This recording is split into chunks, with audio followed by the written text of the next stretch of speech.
À notre question de la semaine, on parle cette semaine du Lightning de Tampa Bay qui, depuis plusieurs années, donne beaucoup de place aux joueurs québécois. Il y en a beaucoup dans l'équipe, notamment avec Julien Brisebois à la tête de la formation.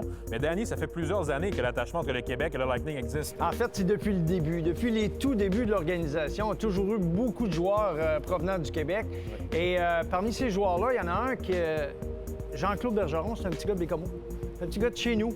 D'ailleurs, le premier entraîneur qu'il a eu de gardien, c'est moi. C'est toi, comme entraîneur de gardien? Oui.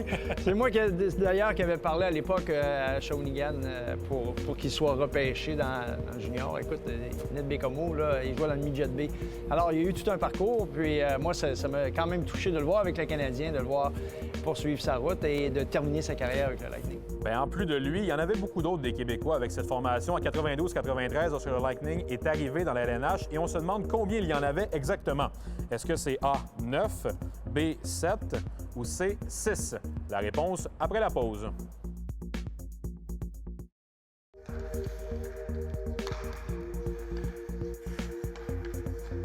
On se demandait avant la pause combien de Québécois avaient évolué pour le Lightning de Tampa Bay lors de leur année inaugurale en 92-93.